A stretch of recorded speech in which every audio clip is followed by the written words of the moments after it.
It's Sea-Duck again is brought to you by Hackensack Brewing Company and their Imperial Pilsner Auga, which was created in honor of the legendary DJs The Awesome 2. Thick Crates, pure hip-hop satisfaction. Check out their limited edition new releases available now on Instagram. Weaponized Records, an independent music label serving up underground hip-hop. The revolution will not be televised. It will be weaponized.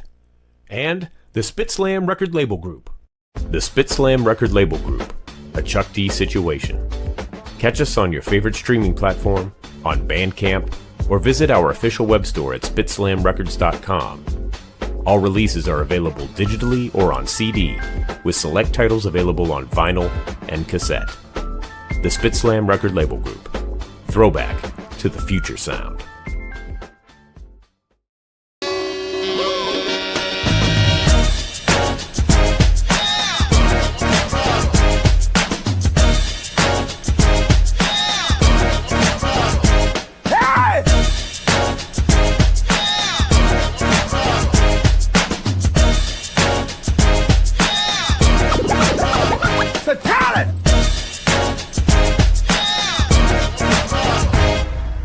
It's C-Doc again. It sure is, and it's Tuesday night somewhere in this world. Hope everybody's doing well out there. My name is C-Doc. Welcome to the show. And got another fantastic show lined up tonight. Not just one guest, but two. Two for the price of one. Why the hell not, right? Tag team effort. But first up, got to introduce the crew. Starting with, of course, our gal who got her start in classic rap radio at the very first 24-hour all hip-hop station, KDAY in Los Angeles. Talking about our lady from the heyday of KD, Jennifer O. Jenny. Oh, representing. Represent. Hug life, dude. Dude, yes. Yes, dude. How are you, Jennifer? All right, bro. I'm fine. Should I bro you half to death? Please What up, don't. bro. Please don't. I'm good. I'm good on the bros. All good on the bros, you know. Also joining us tonight, he has the dopest account on Instagram. If you don't follow him, you truly are nothing but a sucker. The Culture Clip King himself, ladies and gentlemen, Ultramag 7. What's up, bros? What, dude? Bro ham? Look at the Stewie shirt. Broski Broham. This Yeah. Stewie shirt. You want to see the other Stewie shirt? Show us the other Stewie shirt. I don't think we have a choice in the matter. These are gonna be classics. Watch. Soon to be classics. Forget about it. Forget about it. Oh, there you go. Stewie's gangster. And we're Yep. selling them. Of course, you better be. We are selling them. TeamLucci.com. What There the you go. hell? There you go. Go to teamlucci.com to get all your pug wares. Yeah, or just any Lucci wear. Or Lucci wear as well, yes. Exactly. Yeah. Shout out- Stewie's birthday's coming up, you know. I do now, yes. So everybody It'll be- purchased a t-shirt for Stewie's birthday. Yeah, so Jennifer can afford to get him a doggy cake. Exactly. He'll There you be go. 2 years old, the Stew. Wow. And still fucking shit up. You know? And still fucking shit up. Exactly. Fucking shit up hardcore. Yeah, so before the show is over, we got to do a couple shout out things and stuff like that. But our guests are here. Why make them wait any longer? They're hip hop to the fullest, representing VA, DC area, which is something that I always want to know more about. And yeah, like I said, two for the price of one. Ladies and gentlemen, please welcome to the show tonight, Kev Brown and Kenn Starr. Yeah. What's going on, good peoples? What up, Hey, what up? we out here. Salute. How are you gentlemen tonight? Good, good. Well, good, man. Good to be seen. Excellent. Yeah. Yes, good to be seen. Yeah, let's start. Well, I mean, you got the new album is out now, so might as well start there. I saw the clip on the Perspective podcast that you guys just did with Ultramag, Word. and talking about the cover art. So so my question is, what came first, the cover art or the title for the album? You know. That's actually a very good question. I think that the artwork came first once I made the decision to use that for the cover. And you know how it goes with that creative process, trying to find a perfect title and just looking at that picture, man. I'm like, it's a cold ass picture, you know. It's cold. Like there you have it. Sometimes you can't overthink it, you know what I mean? Yep, exactly. Because that's what I was wondering because I saw the album cover. I'm like, that's a great pick, you know, from the archives. How did what was the genesis of the project? How did it start? And did it start with the beats? Did it start with the concept? How did you guys how did it all begin? It started with a conversation. It started with a reconnection amongst brothers. You know, I hadn't seen my guy in a nice little minute, and we had reconvened and, started laying the groundwork on some new material. And at some point in the process, Kev was like, we should just do a joint, do a little, EP album type, project. And, I've said it a bunch of times, but even with Kev being a frequent collaborator throughout my career, like getting the opportunity to do a whole body of work produced by him, like a dream come true. So like I was all the way locked in, 100%. Was it, damn it, I just totally had a question and lost it there. What the hell was I going to say? My bad. I was going to say you haven't done anything in a while, right, Ken? Is that right? Yeah, my last project, Square One, came out 2015. So like with the exception of like a couple of guest verses here and there, like this is my first like official release in a very long time. Did you approach it any differently since, I mean, a lot has changed in 10 years as far as the way music is being released? Not in terms of any changes with like how music comes out now, just more so in terms of the creative process. There we go. And just kind of, yeah, there we go. Easter Sunday 91 type shit. But more so just from the creative approach was the biggest change that I made. How so? Can you elaborate on that? Just I have historically been an overthinker. Just always tweaking and trying to refine and just trying to make the product the best possible thing. And one of the things me and Kev discussed early on was like, yo, we're just going to get in and we're going to do these joints. Not going to overthink it. We're not going to go back over and over. Like what we do is going to be the project. And we didn't sacrifice any quality doing things that way. And plus, I just needed to see for myself, like I had done it my way and didn't get the response that I wanted with me just kind of doing my mad scientist thing and trying to perfect it. So it's like, let me trust the process this time and just, go with the gut. I mean, yeah. Okay.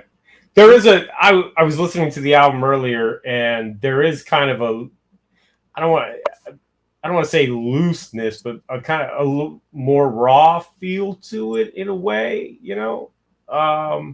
So now that you say that kind of makes sense for it, So I'm guessing you're pleased with the results. Absolutely, the feedback has been. Kev shaking his head because Kev like trust the process. That's a sensei right there. But yeah, the feedback has been amazing, man. I'm really appreciative that people are receiving me with open arms after such a long hiatus. Yeah, that's dope. And then Kev, you're celebrating is it the 20th anniversary? 20 joints. 20th Yep. anniversary. That's Do what I- congratulations on that.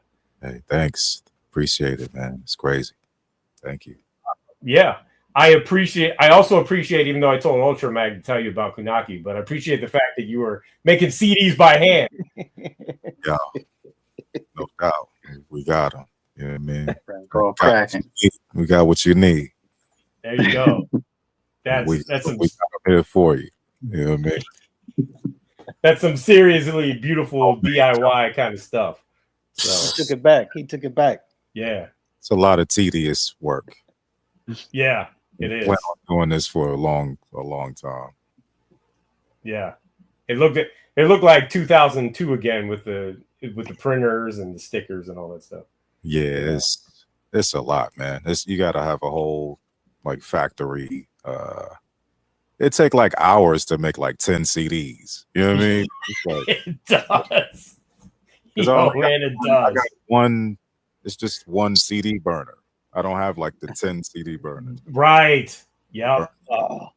And then I got to cut out paper and you know what I mean, the inserts and all the paper. Like yo, I, when I started out, I was like, I could make like 100 of these, and then I was like, I made like 10 of them. I was like, plus the ink and the yeah. You know what I mean? Like, I went to CVS and bought some CDs. I felt crazy in there. I was like, 2025, I'm buying CDs.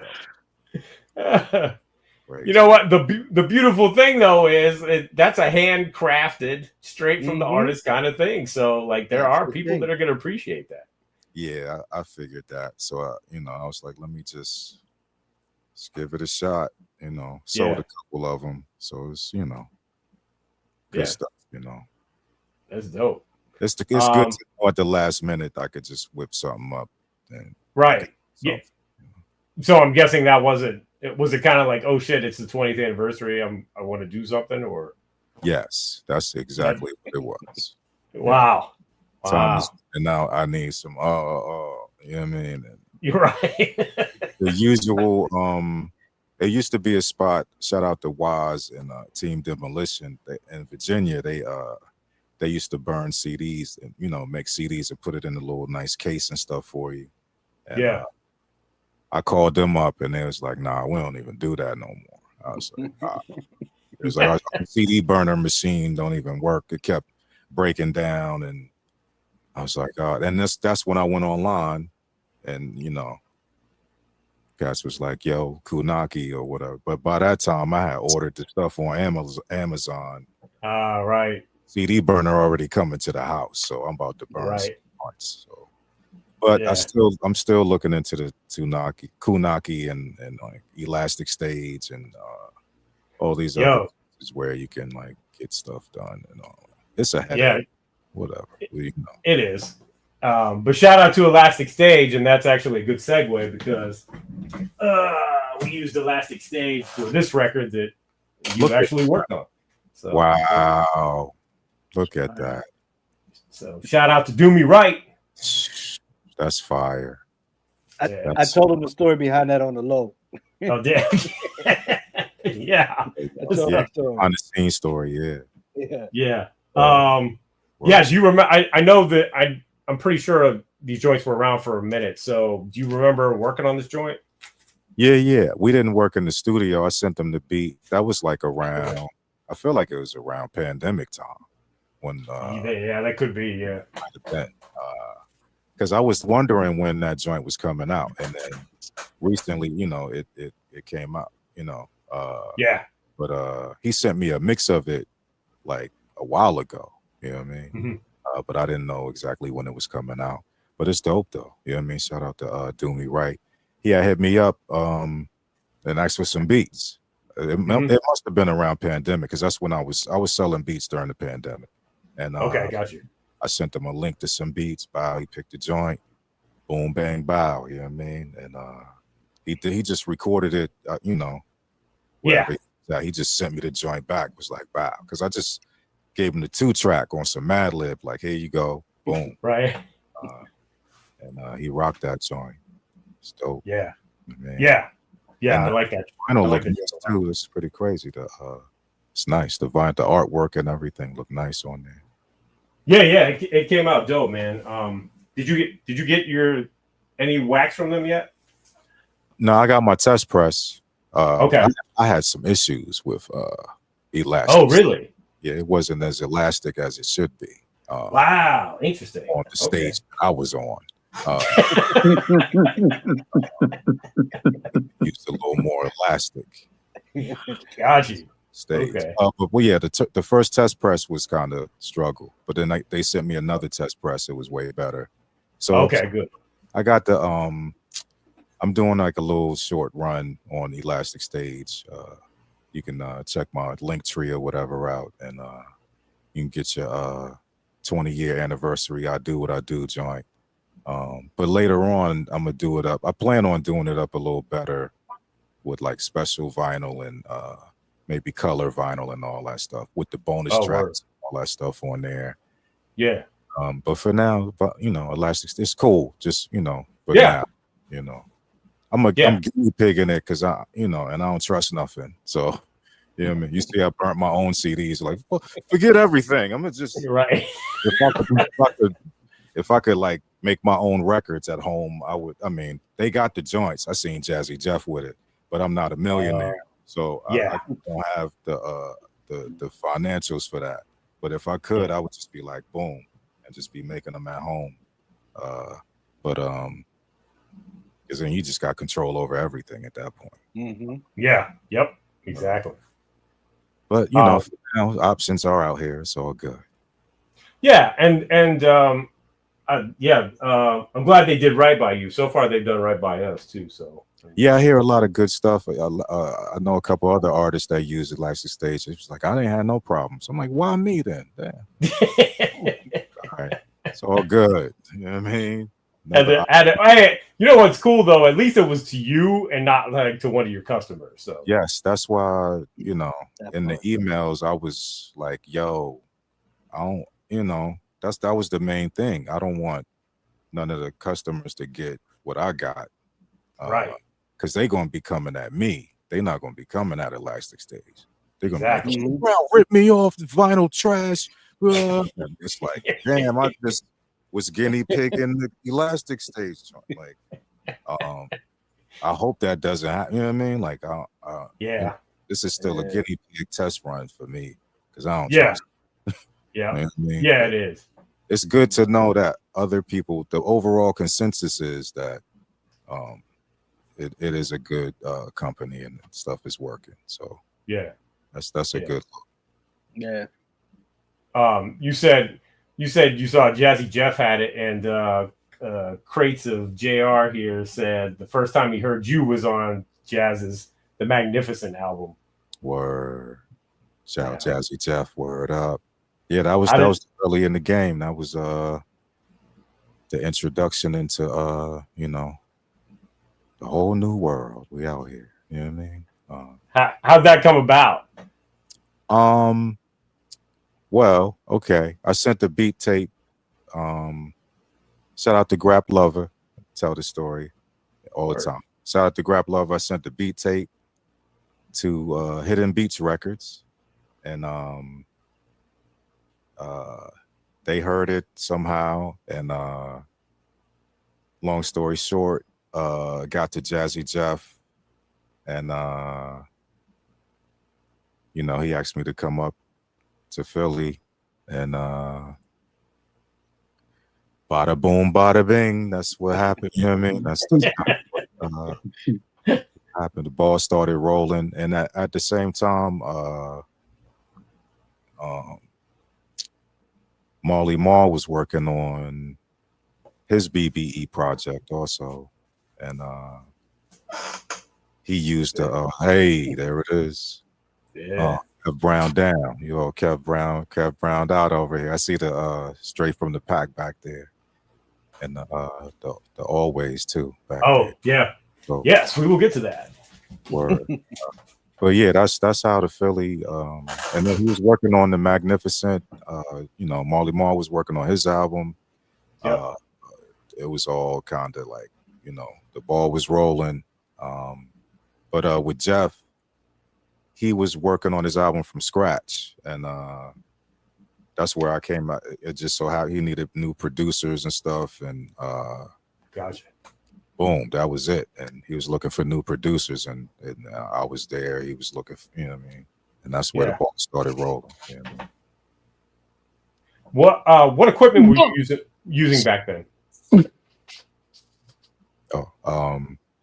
Back then, the MPC 2000 XL was what I was using. I got that around 2001, 2000 maybe 2000.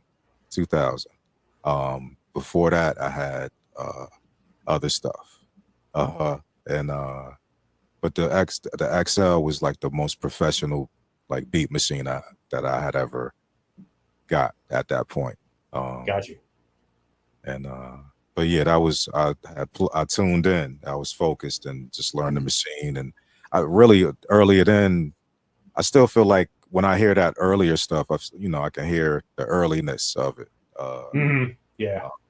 But yeah, cats heard the potential, and they was like, "Yo, let's go." You know what I mean? So it was a whole nother world with a touch of jazz, because I didn't picture people singing over my beats, and I just was making like, it was hip hop. You don't stop. You know what I mean? So right, yeah, right.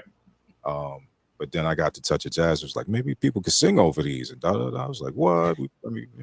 So it was a whole nother, just open up production wise and talent wise, skill, other producers, artists, just learning how to work with other people and being in the real studio, all that stuff, Jazzy Jeff, you know what I mean?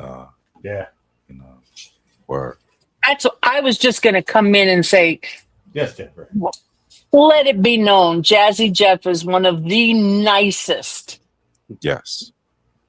One of the nicest, most humble, original guys there is.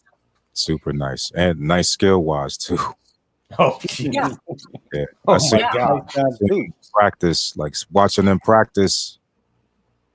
I'm like, why are you even practicing? Because it don't even seem like he's practicing. It sounds like he's doing a live show. He's not messing up. Right. I've never heard Jazzy Jeff mess up ever. Like even when he's practicing. Yeah. Wow. That's dope. I know because of all of the people that I was around. Jazzy Jeff, Fresh Prince, yeah, that's nobody like him. Top tier. There was nobody like him. Yeah. Facts. Ultramag. No, I was going to the second part of this. Yes, exactly. I was going to ask Ken, how did you get down with foreign exchange?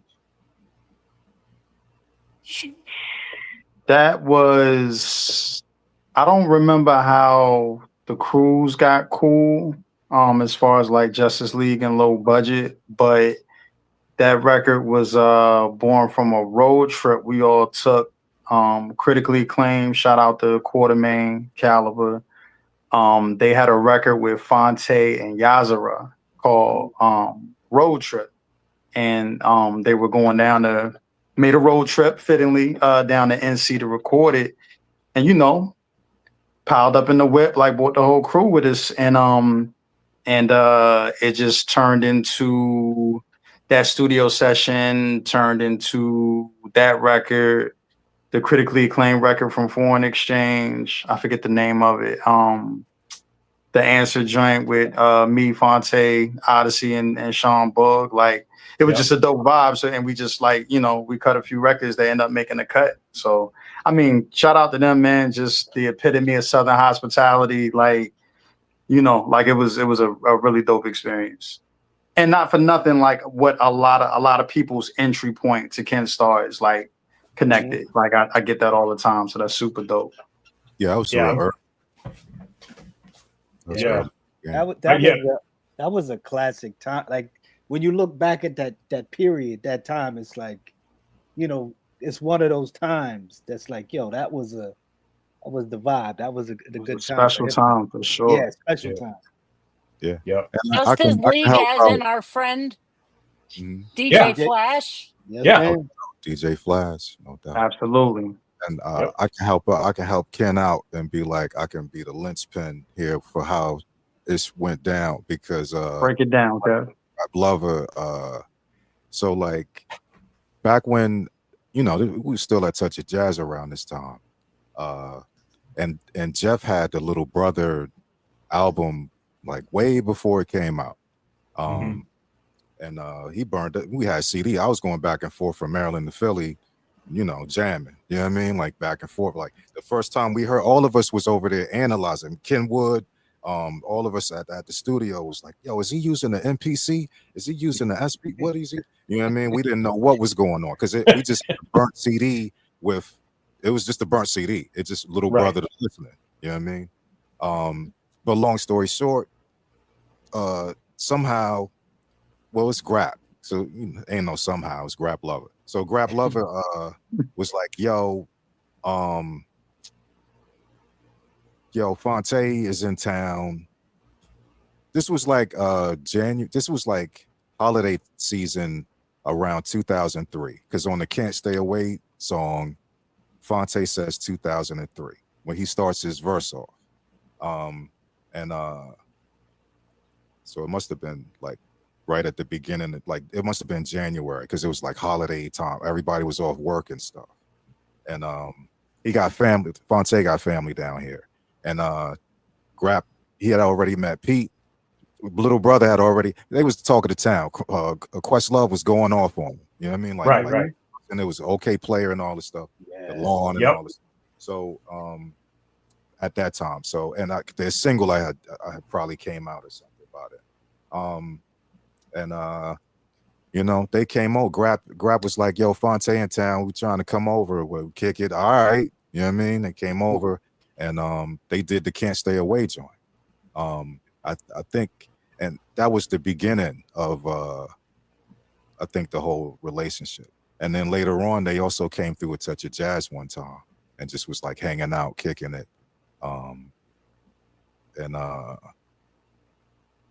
You know what I mean? I don't know. Maybe we might have did a show or something. They got connected with Quartermain and critically acclaimed in them. But Yeah. at a certain point, it just, it locked in like that. Like part of what Ken is saying, like Got you. our crew. And Shout out to the lawn too. A lot of those connections was born on the lawn. Yeah, The Justice League message board back in the day for those not familiar. Oh, okay. Yeah. the lawn and okay players. Message. That's Yeah, that was the MySpace days and all that. Yeah. Way early in the game. Yep. MySpace and message boards. Those were. Yeah. What a we wouldn't time. be here if it wasn't for message boards. Yeah. Seriously. Right. That's exactly it. That's why we're all here today. Yeah. Crazy. Yeah, it is crazy. Did you? Oh, look, he just said the exact same thing. Shout out to Grayson Jr. Yeah. Did you ever? Were you guys ever on there? I lived on there. That was my spot. Oh, okay. Oh yeah. Matter of fact, I was just talking to Kev. Was it you was always talking to? Like, there's people that I met on the lawn that are like still real life friends to this day. Like, you know what I mean? Like, Yep. yeah, it's crazy. Wow. So here's my home. Huh? Go ahead. I'm sorry. No. I was just gonna say, here's my homie, Hype Style. We were on the enemy board, so there you go. Hype Style. Salute. Shout out. Can we talk about low budget crew? Let's get into it. Nah, we can't. Next subject, please. Nah. Let's talk about it. Yeah. How did you guys come together? How did that all start? Well, how did it start? Well, it started on some real hip hop. You don't stop. I met cats at like open mics, and that's where like my stuff was called low budget productions. Like my beats, like when I first started, even before I had an MPC and all that. Like I used to just be on the mic like, yo, low budget productions, da da da da. Because it was really low budget. I had to like tape deck, You know what I mean? Like pause mixing, overdub into the Yeah. tape deck and overdub that again or whatever. Yep. It was like that. So that's where it started from. And then, once, like Cy Young, he's one of the first MCs to come through and stuff and record. And, it just caught on. Like he started saying low budget on, low budget, blah, blah, blah. You know what I mean? And then more cats started coming along in the crew. We didn't have a name for the crew. Okay. But over time, we had a show in New York one time. I remember this. We had a show in New York one time, and on the flyer, instead of saying Kenn Starr, Kev Brown, Cy Young, IQ, Odyssey, it just said low budget crew on there. You know what I mean? And I think that was kind of the spark of like, hey, that could be a name. You know what I mean? A name. Yeah. I think that's where, as far as my memory goes, that's kind of how that whole thing. But it just started as the production, and then collective. I started going to open mics initially and meeting. I met Cy Young at an open mic.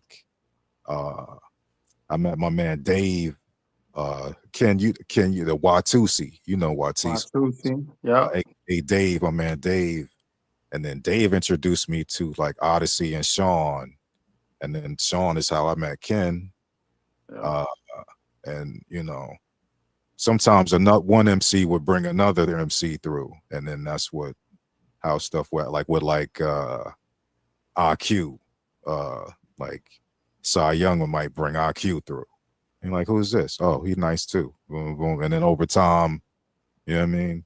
It wasn't even like a Rockefeller chain thing or nothing. It was like you hang around long enough and you basically part of the crew. You know what I mean? Like that's how it was.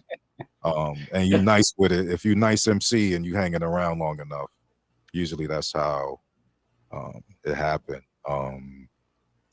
As far as the same as like DJs and producers and just all the collect artists, that's all in the collective. Over time, it just kind of grew. Like it wasn't like a planned out. It wasn't like RZA with Wu-Tang Clan. You know what I mean? Got you. I'd be remiss if we didn't mention De La Soul. So hey, there you go. Yeah. That was around the same time with the Touch of Jazz. When I first got the Touch of Jazz, I worked with Biz, De La. That was all Jazzy Jeff hookups. That because I was young in the game, so like I can't just get De La on the phone. That was you know what I mean? We'd be chilling at the studio. One time Sean from Boys to Men was at the studio one time. It's all Philly and they know right. So but at the same time it's like, what? You know what I mean? And then he left. He was like, yo, I'm about to go play basketball. He had a expensive looking chain on and shit. He was like, yo, I'm about to go hang out. I'll be back. In my mind, I was like, he ain't coming back. This Sean from Boys to Men. He got a video to shoot or something. He got some others. You know what I mean? So me and Cy Young in the studio doing the joint. And Sean just walked in the studio. Hey, what's up, y'all? Hey, what's cracking? I was like, he really came back. Oh, snap. Whatever we doing, what you trying to do, kid? And we did the how I do joint. But it was just stuff like that. Like one time, I'm in the studio with Biz, and like I remember one time, like in the studio, they got the cameras in the studio, and I seen an afro walk by on the camera. I was like, yo, that's Questlove. Hold up. You know what I mean? Just went out, just like dap him up and whatnot. He was like, yo, Jeff was playing me some of your beats. It's like, what? It's crazy. Right. That was Jeff is super. He know everybody, and everybody know him. Biz, he cool. Biz, and all that. So that's that. But the De La joint, he played, you know, the same beat tape that was circulating around when they called me up there. He played them same beat tape, and they picked the joint off there. Wow. Boom, you know. I was trying to get some more joints with him. That's the only joint I ever got with him. But I you know, was still sending them beats years after that. But, you know. Yeah. And man, working with Biz. That's so great. No doubt. Rest in peace. Rest in peace. Yeah, it was dope. It was Biz. That's what Biz is what had me like stay up in Philly at Touch of Jazz, because I still was working my day job, and I was like, I gotta go back to work Monday. You know what I mean? It was like the weekend. I was like, I gotta go back to work Monday. And it was like, yo, if you stay up here, Biz, you know, his manager hit me up and was like, yo, if you stay up here, Biz, they got like 5 G's for you. I was like, oh, won't be in on Monday. Yeah. on my job real quick. I had to make a phone call. Yeah. But yeah, that was rest in peace to his manager too, Monty. He had passed away too. But yeah, that was you know, he wanted funky beats. You know what I mean? Surprise, surprise. Biz wanted. Yeah. I probably could have got some more beats. I was thinking about that today. I probably could have got some more beats with Biz, but I didn't. You know what I mean? I was too. I was over the top back then. I was layering and doing all types of stuff. And Biz just want the simple, funky beats. He just want like a funky drum, you know what I mean? Drum break and like sample on top or something, and he good to go. And it's slow. He like that, you know what I mean? The slow touch. Yeah. Like I was too making my joints a little too intricate. Even though stuff that he rapped on, I'm surprised he rapped on that, because it's not, to me, it's not the usual, you know, the super usual stuff that he would rhyme on. Right. But it's still funky though. But if I did some stuff now, I could make like 10 beats and he'd pick all that'd be the whole album. Because I could understand now what type of pocket he want. You know what I mean? Yeah. Yeah. But yeah, that was dope. That was good times. You know what I mean? That's the good old days. You know what I mean? Yeah. Yep. Also, I wanted to look something up. So you had questions. No, I was going to tell Kev this, and Ken, but not that anybody cares. But he talked about Questlove. Questlove asked me to join the Roots. A long. Listen, I can't wait to talk to him face to face and tell him the story again. But he told me, bro, this is like 92. This is when they were still the Square Roots. He told me, he said, grow your hair out. He said, you should grow your hair out and you should get down with us. Now, me, at the time, I'm solo MC. I'm like, nah, I got my own thing. So, Questlove, if you still have me. I know that's right. Let's go get this Fallon money. He's not Black Thought. He's Black Question. Yeah, I've heard that. But Ultra Black 7. There you go. There you go. Let's Ultra go. Black 7. Yeah. Yeah. But that's my. Actually, Doc, this will tie into the channel. Another Questlove story. Harry Allen came to my college, and we went to go see Harry Allen. It was me, my homeboy Hollis, and Questlove. And it was getting close to the end, and you know Questlove, he stands up. He's like, Harry, you're going to kill me. He does the, yo, Harry, you're right. Are we that type? And the whole thing was over. Then Harry's like, don't believe the hype. Then it was the whole thing's over. I got Questlove story. That's crazy. I've got a quick story to tie into that line. I was shooting video of P on stage at a gig in Toronto, and they were doing "Don't Believe the Hype," and I was right off the side of the stage. And Chuck looks at me when he gets to that part. He goes, "Hey, yo, C-Doc, Doc, come here." And I'm like, "Huh?" I'm like, "Just supposed to be shooting." And he's like, "Come here." He goes, "Flav, what you gotta ask him?" He goes, C-Doc. He got you. He got me. I got to do the "Don't Believe the Hype" line. It was amazing. It's classic. Yep. I got to do the line. So that's my I'm good now. I don't, Yeah. I got a question for y'all. I love asking this because both of y'all have toured and traveled. But for each of y'all, you always go to these places, but what have you eaten that you can't get home that is just like, yo, whenever I go back to this country or something, I gotta eat this. I gotta get this. Yeah, that's all you. I've done I think the furthest I've been is Montreal. So maybe a nice baguette. But hey, there you go. Yeah, I'm not well traveled, well versed like that. Well, you will be now. Because you about to be cold and out of here. I know that's right. Manifestation. You heard? That's right. Yeah, what did you eat? Let's see. I mean, I had a lot of exotic dishes. I'm a simple guy. Let's see. Okay, falafels. That was falafels. I got introduced to falafels overseas. Okay. Delicious. I like falafels. With the wrapped up with the chickpeas. Y'all know what a falafel. And what else? What's the other thing they had? Like that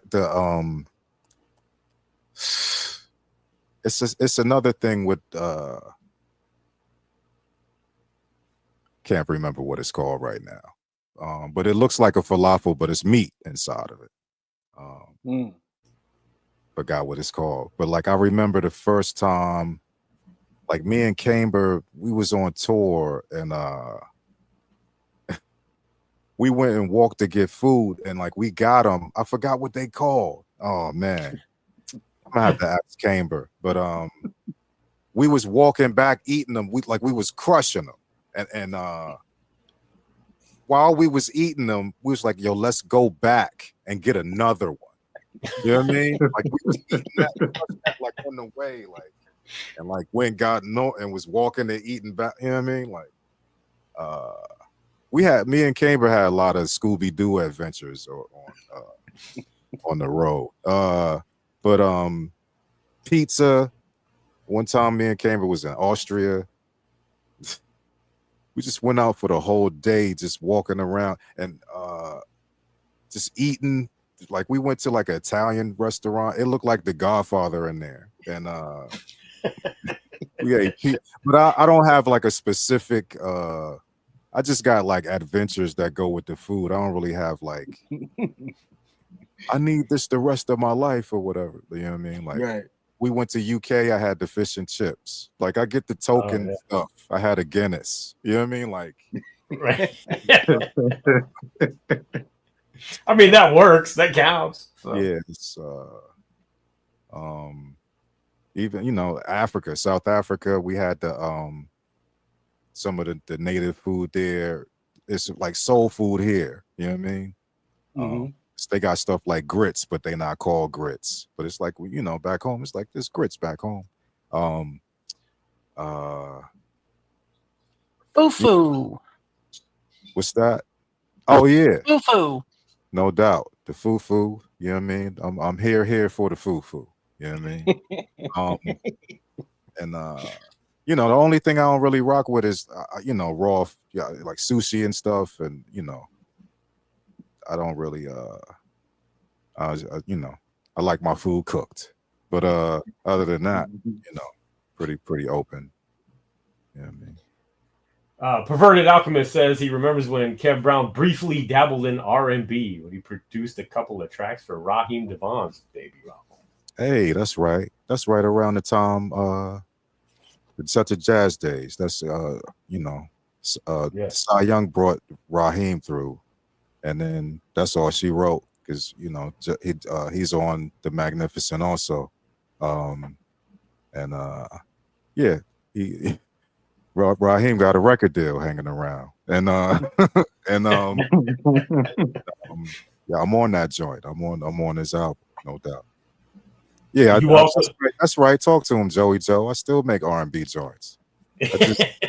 Mary J just ain't pick up the phone. You know what I mean? Whatever she do, I got her. You know what I mean? Whoever, I got her. Whatever. Hold on. Speaking of R&B joints, I think I kind of heard it. You can tell it if you want to or not, Ken. But wasn't there a Jill Scott story you were telling me in Philly? I thought it was a story. I thought it was a story with Ken, but Ken said it didn't happen. We're not telling my Jill Scott story. Shout out to Jill Scott. She is an amazing human being. That's the funny story. My story ain't funny. Yeah. We'll talk about that afterwards. Ken always has an awkward situation. Why can't we could this isn't blasphemous. Like we good. Because when we see each other again, because the second time I saw her and she remembered me, it's going to be the same the third time. And she's going to be like, hey, I heard the story. And so we had to understand. Nobody watches this show. Right, exactly. So the story break it on down. Ken, go ahead, break that down. Story that, because you know how like you'll tell a story over the years and at a certain point you're like, yo, am I embellishing? Am I remembering it correctly? Like, so, but if I'm not mistaken, right, I'm the baby of the crew. Like when I got down and we started making moves, like we were in venues, I had the big black X marks on my hand, like wasn't even 21. So, getting to tag along with Kev and the crew, going to Philly, going to Touch of Jazz and everything, like it was crazy experience for me. So I'm young, unpolished, we'll say. And we were in a Touch of Jazz, a few cats in the room, and somehow Jill had come up in conversation, and somebody was like, oh, yo, Ken, like you like Jill, because like, I had a, who didn't have a crush on Jilly from Philly. But once again, being young, diving into a little locker room talk, it wasn't crazy, but I was expressing my affinity for Jill. And as I'm talking, I'm noticing that people are laughing a little too hard. Like there's an inside joke that I'm not in on. I'm like, that's weird, but whatever. Because initially I thought like, oh, you clowning because, Jill was kind of not even that she was ever a bit like thick. I'm like, is that what y'all laughing about? Like, y'all crazy. But a couple of the cats left the room and then the laugh increased and they was like, yo, do you know who that was? And I'm like, no. And they were like, that was Lizelle, as in Lizelle and E flat, as in her boyfriend, fiance. I don't know what the situation was at the time. So they basically hyped me up to talk about this man's woman in front of him. Shout out to Lizelle for not putting hands and feet on a young brother from Maryland for disrespecting his queen. Right. So that's one of my Jill Scott stories. That's tight. I mean, I wasn't there. You weren't there for that one? I wasn't there. I wasn't there for any of the Jill Scott stories. You weren't there when I met her? When she was at the studio that one time? You had to have been there. Why would I have been there? I mean, I was there, but I didn't like introduce you to her, I don't think. I don't remember. But shout out to Jill. She's good people. Good people. Yeah, I ended up seeing her again a few months later at Chappelle's block party, and she, in my mind, she could have just been like being nice, but she was like, oh, hey, like, you remember? Yeah, she's me and Jill. Anyway, let's move on. Thank you for sharing, Ken. Ladies and gentlemen, Kenn Starr. Kev, I was going to mention that you did a remix for another friend of the show, friend of Ultramag too, Grand Agent. Wow. took it back. We Whoever back programmed us. Bill and Ted right now. We in the time machine. Remember this? Right. Yeah, Fire. Grand Agent joint. That's crazy. Man. Shout out Grand Agent. They hit me up. That was the Beat Society joint. They had the Beat Society joints cracking at the time. And shout out to Hezekiah, you know what I mean? And man, they was like, yo, it's Grand Agent joint. We doing remixes. You know, we want to do one, you know, like, all right. And I was cool with Beat Society by that time. I mean, I was, you know, I was always cool with Beat Society.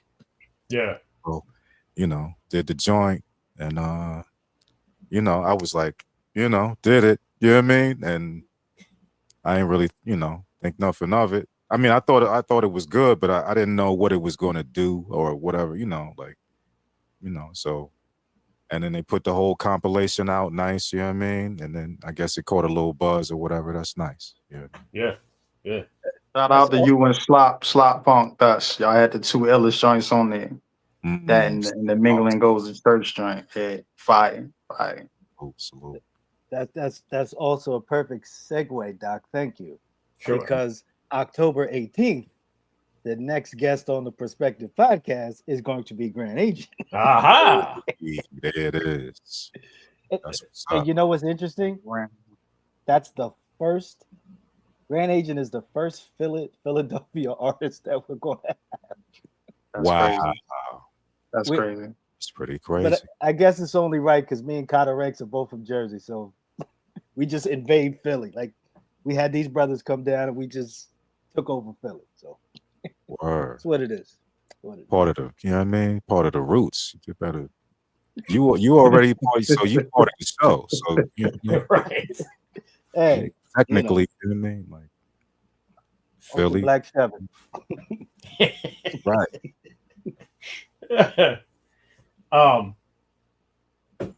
Can we talk about? Because I'm really curious about this record because it hit me like a ton of bricks. It was one of my favorite records, and when was that? 2017, I think. And you both worked on it. Jay Cyanide's The Actual Heat. Yeah. Shout out to Jay Cyanide, man. That's right. Yeah. And I'm glad to see he's doing better. Boy, that was crazy. Yes, that was crazy. I'm glad he doing a lot better. He's still not all the way, but he doing, you know, he came a long way. He back dropping albums and doing on some Tupac. You know what I mean? Like he out here like dropping joints. Like right. You know what I mean? Right. Crazy. Yeah, can you talk about working on that record? Ken? Shout out to Jay Cyanide for having the patience of Job. Anyone who has collaborated with me knows that my creative process can be a little sluggish. And he walked me down for that feature. He was like, just tell I need you to come through on it. And I'm glad I got it done. Joint with me, him, and Grap. It was a dope experience. The first collaboration to kind of, set the tone for the future joint. So yeah. Nice. Good dude too, man. Like good dude. His work ethic is crazy. But yeah, Jay Cyanide, he approached me he would always come over and just before he had his own recording equipment and stuff and all that. Mm-hmm. And, he was, I would just be his engineer basically. I was Bob Powell this joint. So he would come over and be like, yo, somebody want me to feature on this joint. And 2-track the beat and then rap on it, send them the waves and then, I guess from doing that, he was like, yo, I want you to like engineer my album, you know what I mean, and mix it, which is something I don't usually do a lot of. I do my own music. I don't do a lot of other people's music, other people's beats and stuff. But it was like, all right, he was paying tight, you know what I mean? Let's try it. And and we did it, and it was a cool experience. Just experience somebody else's beats, like mixing the way he, make beats and do his whole, the way he record and everything, the way he record his vocals, punch in and do the next one, blah blah blah. So that's and I helped him. Just he had the whole vision, from like the intro, and he had all the nice interludes and stuff, and that all came from Jay Sana. He had the whole joint mapped out. His beats, like he would need help sometimes, like with the it might need another bass line or something, you know what I mean, like, or like fix the bass line on this or whatever. But like for the most part it was, you know what I mean.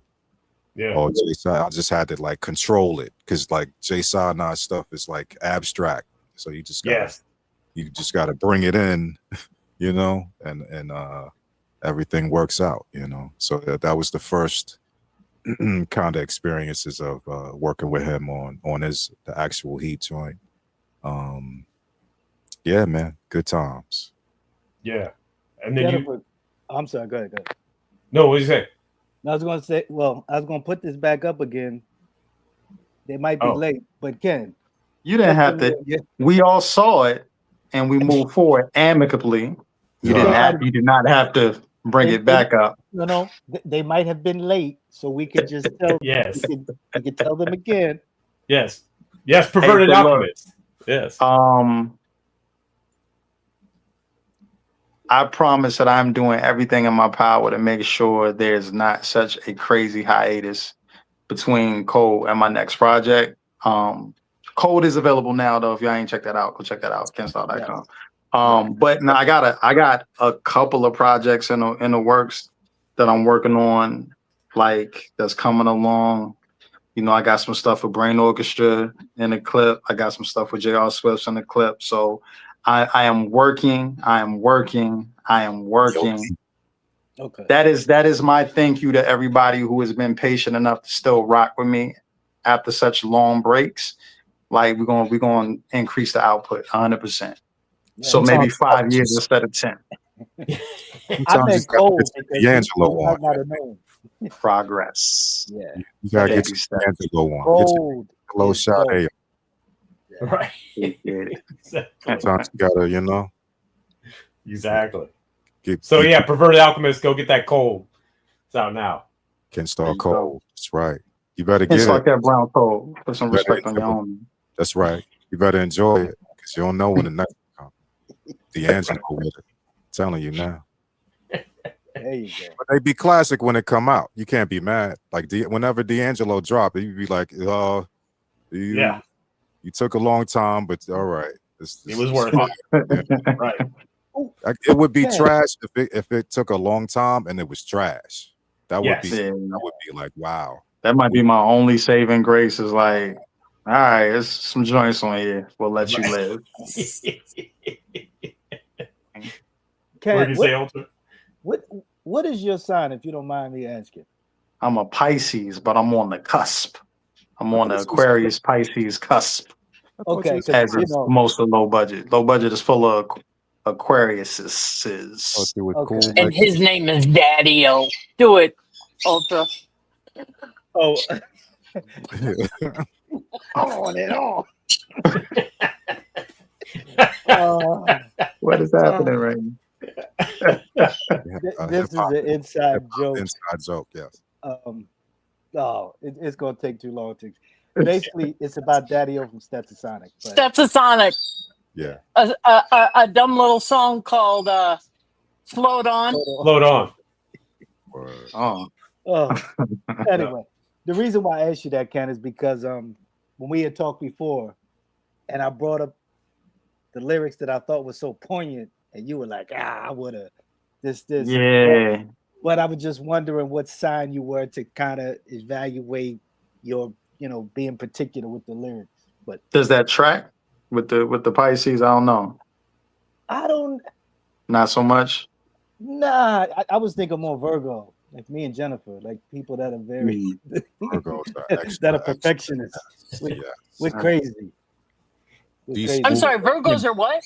What'd you say, Kev? Virgos are what? They're definitely not crazy. I didn't say crazy, like insane crazy. No, I meant mean in crazy. our own heads. Crazy like the hippies say it. Crazy, man. That's crazy. Crazy, man. Crazy. Snap your finger and say it. Oh yeah. So back to Jay Cyanide. You guys did, and then you guys did Drum Machine tape cassette. Tape cassette. Shout out John Doe also. DJ John Doe. Yeah, DJ John Doe. Yep. Scratches crazy on all them joints. Yep. Also on Kenn Starr's album too. But yeah, that was the Drum Machine tape cassette. Boom. That was Jason. I was like, yo, let's do like a J-Lib joint. You know what I mean? Like where we do the beats and we rapping and stuff. And you know, I was like, yeah, I mean, after a while, he, as Ken said, Jay Sarnot is persistent. And over time, it was just like, all right, I just had to figure out the type of style because I can't just do the usual Kev Brown beats. And right. And then he got the abstract joints. It wouldn't even like one beat come on, then, a smooth beat come on, and then a Bomb Squad beat come on. You know what I'm saying? Like after that, right. This don't make sense. You know what I mean? Like right. I had to like tune into like the Jay Sarnot zone. So I the closest thing I could do was I thought about like RZA. You know what I mean? So like I was like, all right, because Jay Sarnot, he remind me of Wu-Tang. I feel like he would have been a part of Wu-Tang if he would have came out like that. Like him and Capadonna. If him and Capadonna do a song, the whole world would implode on itself. Right. Those two styles together, you know what I mean? But so I tapped into that zone and did the joints with Jay. And we kind of collaborated. Some of the joints, like he would have just the raw skeleton of the beat, and then we add on other elements or whatever. Most of my stuff was kind of already done, but it was cool to see him.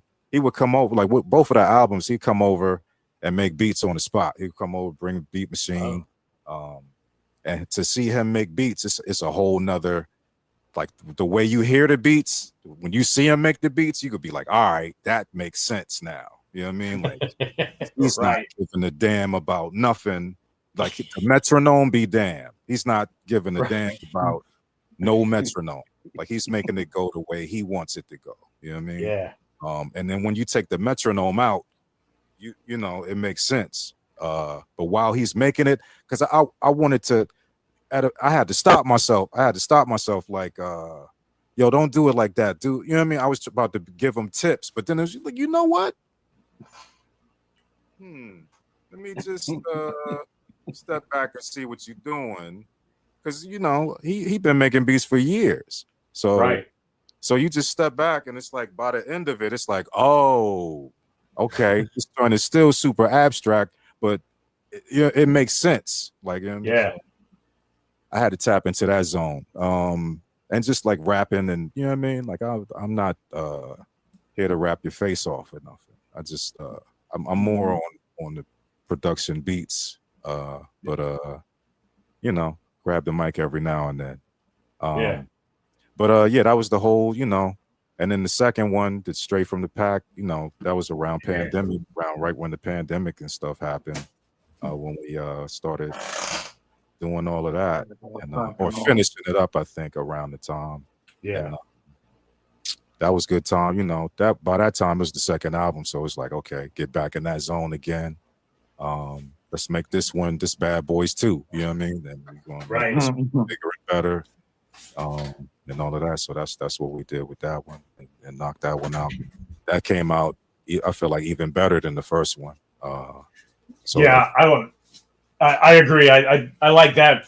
I like Drum Machine tape cassette, but Straight from the Pack is crazy. Word. Yeah. The next one. Good.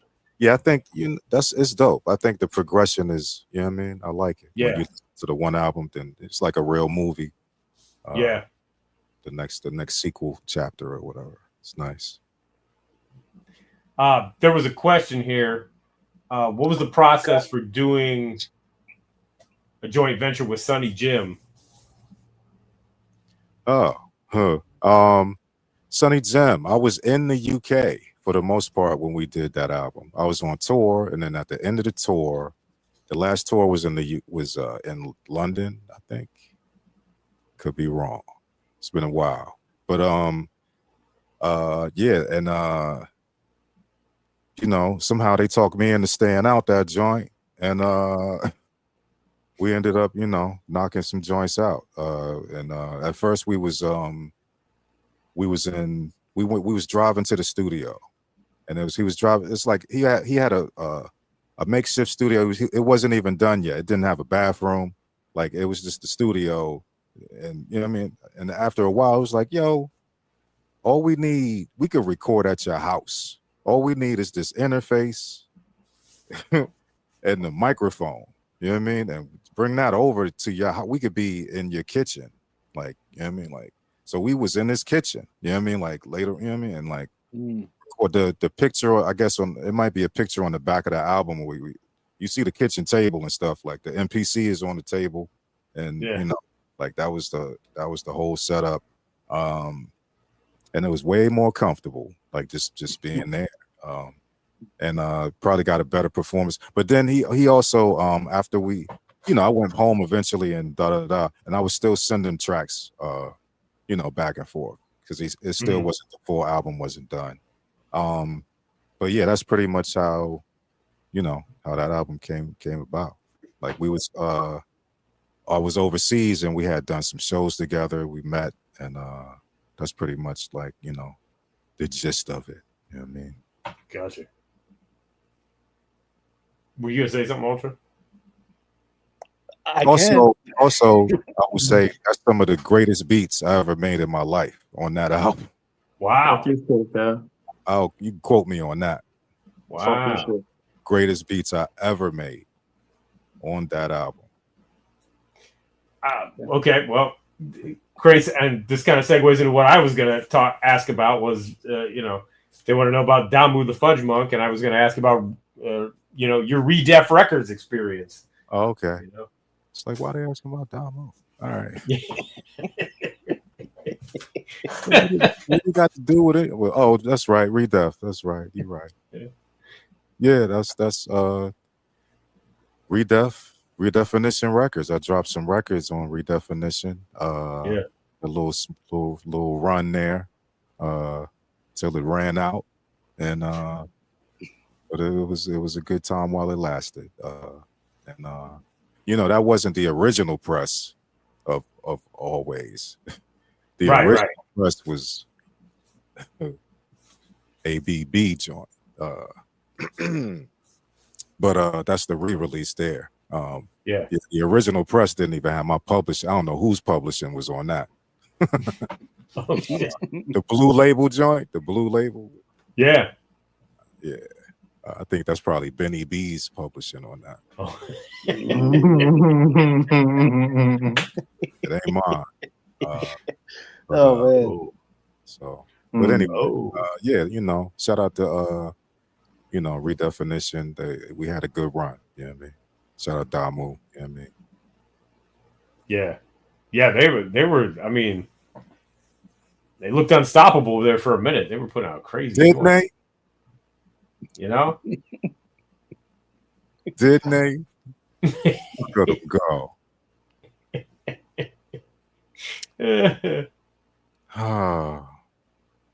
Okay, so yes, Ultramag, what were you saying? I had questions that I didn't get to ask, and I was going with some local DJs. So, and you know, as you guys are from, you know, Maryland and DMV. Come Ultramag with the deep cuts. Here you go. No, this is what we're waiting for. I know it's coming. No, I'm always interested in like regional hip hop. No, I'm gonna just give a couple names. I become with the deep cuts. Here we go. No, this is not the Z3MCs. It's not that. Get my Wikipedia ready. No, you. All right, Super Funk Regulator CeeLo. Hey, there you go. Let's talk about him. Rest in peace. Man. Hey man, one of the greatest ever. Shoot. Rest in peace, man. Saturday nights. You know what I'm saying? WKYS Saturday nights. You know how like people talk about like New York get all the love. Like everybody know about the Stretch and Barbito and all the Funk Flex and all. But like down here, that to me, that was the joint you tape in the radio. You know what I mean? Like they had like a 2-hour block. And like that's where I'm talking about 90s. Like yo, I say in the song like DJ Aaron and Super Funk Regulator CeeLo. Like and then I talk about there you go. Funk Regulator CeeLo, Saturday nights. Later on, watch Pump It Up, tight on the black and white. You know what I mean? Like that's that. You know what I mean? So Showtime at the Apollo. You know what I mean? Saturdays was a whole lineup of events. You know what I mean? On the late night, you had the Saturday. Showtime at the Apollo. I had the KYS, Super Funk Regulator CeeLo, and DJ Aaron, and then later on, D Barnes with the Pump It Up. That was way late at night. You know what I mean? Wow. Like, staying up, like your parents be like, go to bed. You know what I mean? That type of if they catch you watching. Because it would come on at midnight or something. It was dumb late. That's that era. Like hearing Pete Rock, the DOS Effects Just the Men remix. Oh yeah. And like Zep and like the DJ is like bringing it back, and you know what I mean, and like just all that EPMD. Just it's like that had to have been like it was early 90s. You know what I mean? So it's like it had to have been like 91, something like that, 92, something like that.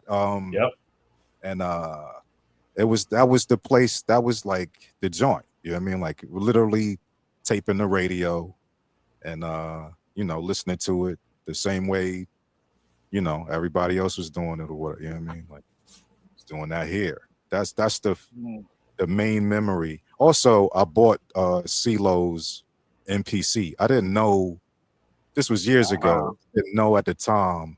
I bought a used MPC from the spot called Atomic Music. And I talked to CeeLo later, and he was like, yeah, you bought my MPC. I was like, what? You know what I mean? Wow. It's crazy. Wow. But yeah, man, I can't speak enough. Yo, he one of the greatest. Shout out to Super Funk Regulator DJ CeeLo. You know what I mean? Classic. And also DJ Aaron, who's still alive. Let's not get it, because DJ Aaron's still alive. All right. So like, yeah. But shout out to both of them though, no doubt. I also got to give a quick shout out to somebody else that you worked with that I worked with way back in the day, and I had forgotten about it until I was looking up credits tonight. But Wade Waters and Solstice. Yeah, shout out Jesus. Shout out Solstice, man. I should just call this show Deep Cuts. So I'll just stuff that nobody. I don't know if a lot of people know what y'all talking about right now. I did a music video for both of them, and then a music video for Solstice. Yeah, that's fine. That's Solstice and Jesus. So shout out to both of them, man. No doubt. Really dope guys. Triple OG, no doubt. Yeah, no doubt. So, yeah, I did the remix. I did 2 versions, and they was like, we want to use both of these joints. You know what I mean? All right. You know what I mean? Yeah. Absolutely. Yeah, they're dope. So Waters. Yeah, so the new album Cold is out now. Kenn Starr. Yep. Kev, what else you got coming up? Anything? That you want to mention at this point? Well, it's some things happening. I mean, I got the usual. It's October, so I got, check the Bandcamp out. I got the Scary Project up there. Nice. I got seasonal stuff that's cracking every year. So whenever I get lost for words, I could just well, what month is it? Bandcamp. You can check out so and so. Also, later on I got the holiday special. You know what I mean? The holiday, it's the holiday special is special. That's on Bandcamp also. I don't break it out until holiday season. But yeah. What's up, Ultra Mag? You trying to get this holiday crack off? You trying to get this Christmas party cracking? Is that what you about to say? Kev, we was talking about doing some videos. We collaborate on some holidays. Yo, see what I'm saying? Yes, See what I'm saying? Yeah. I'm gonna send you a link. To. There you go. Let's get it popping. Holiday special, and let's get it popping. I know you're gonna have all types of ideas with that, because it's all instrumentals. It's not rapping or nothing, but it's perfect. You'll understand it when you hear it. You're going to get everything because you're Ultra Max 7, so you're going to get it. Thank you, sir. It was made for people like you. You know what I mean? Like you're the way you're. You know what I mean? I watched the part 2 of the other interview too. Ultra Mag. I watched the Uncle E 2 parts. Uncle E, my man Uncle E. Shout out to Uncle E. So nice he had to do it twice on that. I watched that second part too. That was. Thank you, sir. Thank you. I had to understand how Batman's brain worked. You know what I mean? I had to figure it out. You know Man, I'm more like Moon Knight. I'm crazy. Break it down for him. I'm like Moon Knight. Well, that's the Marvel Batman. So there you go. Right. Same difference. Yeah. And real quick, and tell them one more time where they can get the album. So they go get the album. It's in stores now. You can go to your local Walmart. Nah, you can't do that. I'm just playing. Kennstar.com. Yeah. If you want to get that exclusive bonus track, deluxe version. You know what I mean? Catch us out in the wild with the exclusive handmade Kev Brown crafted, you know what I mean? You gotta all your DSPs, man. It's right there. Look at it. Right. You gotta see me in person to get the. You gotta see us in person to get the. You know what I mean? But big shout out to everybody that's running those numbers up, man. Like I said, the response has been overwhelming, man. Thank y'all so much for tapping back in with us. Shout out to Kev for making my job easy. Because even if I was whack, y'all still listen because it's an album full of Kev Brown beats. So there's no losing. There's no losing. Stacking the deck. That's a nice compliment. Thank you. Not that you haven't done it before, because you have, but any chance of dropping the instrumentals for this? Sure, why not? Why not? I mean, that's easy. That's one of the easiest things we can do, probably. Do that so I can hear people do their version of my songs and I can laugh at them. Yeah, not right now. We're not. Come to think of it, no, we're not doing that right now. Oh no, we're gonna wait a little while for that. Cup's empty. Is this almost over? We're getting too rough. I'm just joking. It's fine. It's fine. Might wait a little while on this instrumentals.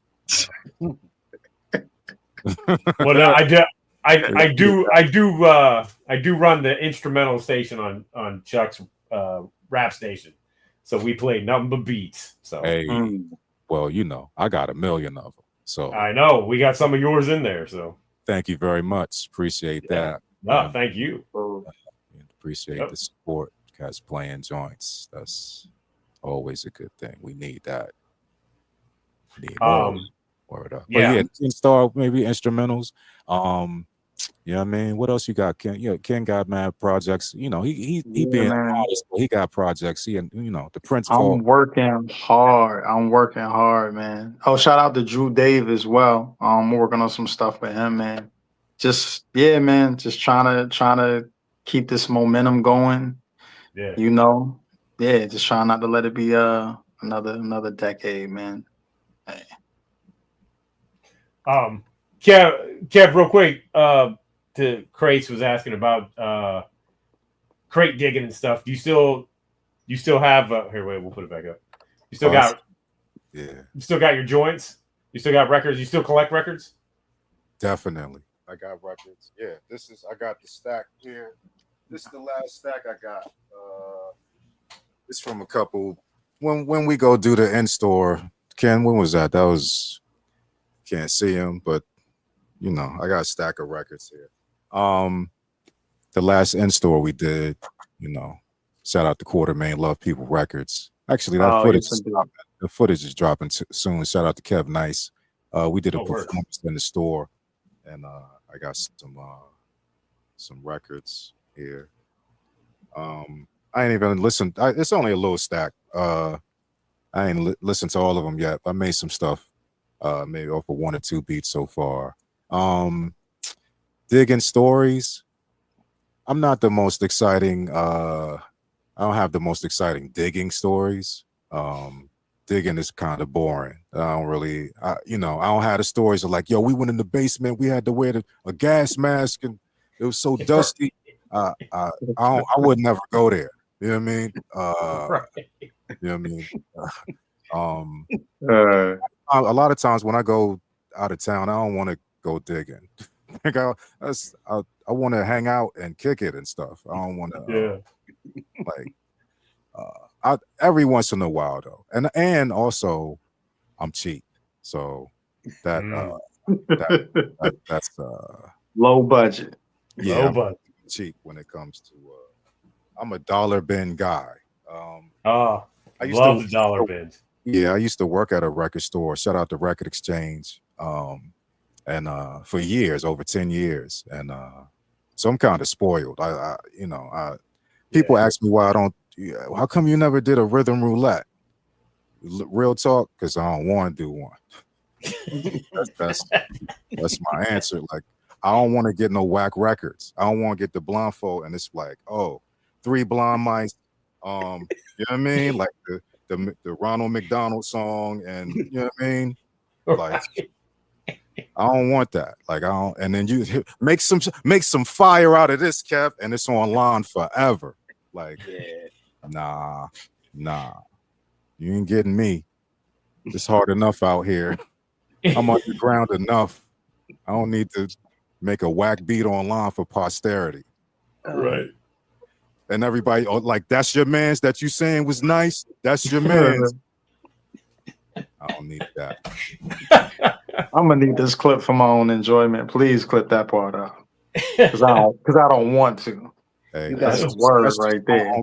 Let's call it my fear. I got a fear of making a whack beat in front of people. Like, that's not what I'm here to do. I'm here to show and prove. But I like to. If I could step into my interview bag for a second, has that ever happened? Because I know you've made done shows where you made beats on the spot. Have you ever made anything that was like, that ain't it? Well, I have made some stuff where, to me, I'm like, but everybody else be like, oh, you know what I mean? So exactly, case closed. I get that response. But that's kind of like a lot of that stuff too. I learned to practice that stuff beforehand. That's the key to the muscle memory. Yeah, you just. Yeah. But like, you don't get a chance. Like, whatever records you getting, that's what you making joints out of. And it's cool if you get like Bob James, Kenny Burrell, and like a Yes record. You in the game, you know what I'm saying? But if you get a folk record, you know what I mean, a banjo, the greatest of banjo hits, and you know what I mean, an opera record. Good luck with that. You know what I mean? Right. Yeah. They did that to 45 King one time. I think it's just me. Like, it's probably just my. It'll be like, yo, I'll be the one to get the wackest records on some Charlie Brown. You know what I mean? Like, I got a rock. You know what I mean? Right. That would be me. I don't want to do that.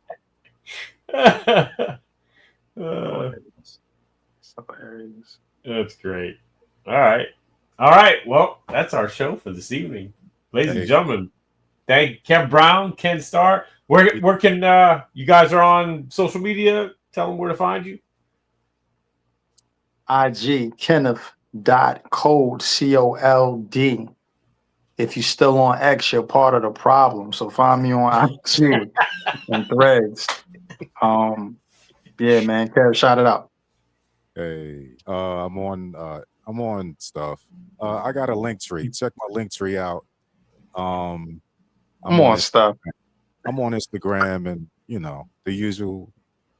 Man, it ain't that serious. It ain't that serious. It is. Ain't nobody KevBrown.com. Ain't nobody. And anyway, he's on stuff. Nobody going to hurry up and follow him. The follow train is coming. My expectations have lowered throughout the years as I've done these things. Yeah. Yep. Soundbite king. I swear. Always a pleasure. Always a good time. You know what I mean? Yeah. Thank you. Thank you guys. Yo, thank you so much for having us, man. We appreciate it. Sincerely. Again, who would have thought? Right? Not even the first time. Jennifer, Jenny, we out this joint, Ultramax 7. Oh. Kenn Starr, Kev Brown, Cole. Yep. Out now. Check it out. Yes. So, thank you guys. Right, man. Appreciate y'all, man. Yep. All right. Peace. Peace. Oh, geez, we got to back it up. All right, there we go. Too close, man. You're too close. You're too close, man. Yeah, that's great. Great stuff. Yes. Good stuff. Yes. So, yes. So go check that album out. It's streaming now. And if you see Kev and Ken out, maybe you can cop a CD from them, the handmade joints. Absolutely. And if you want to get more stories and whatnot, go check out the Perspective podcast hosted by the homie, Ultramag 7. And my man, Kata Ranks. I saw him in the comments all night. Yep, exactly. So, yes. And I want to give a shout out real quick to Guy from Weaponized Records because I got in the Electrum joint. And yes, I get my alien sticker fell out. Yeah. This is Yo. I don't know if there are any left, but go check out Weaponized Records and hope there's some left because you guys need this. This shit is crazy. Yeah. Shout out to DJ Grasshopper. Yeah. DJ Grasshopper did the damn thing. Yes, sir. And then I also gotta say on Friday, finally coming to, if you didn't pre-order it, because if you pre-order, you might have got yours already. But Friday coming to the stores and shipping out new Public Enemy, Black Sky Over the Projects, Apartment 2025. There it is. And there's variants too. So there's Black Wax, and this is the Barnes & Noble joint. I forget which one this is. The Black Swirl. This is the Earth one. We did Earth, Wind, and Fire variants. So, yeah. So, yeah. Grab yours. You can pre-order it now. Or, it's going to be at the shops, hopefully. So go get this. Yeah.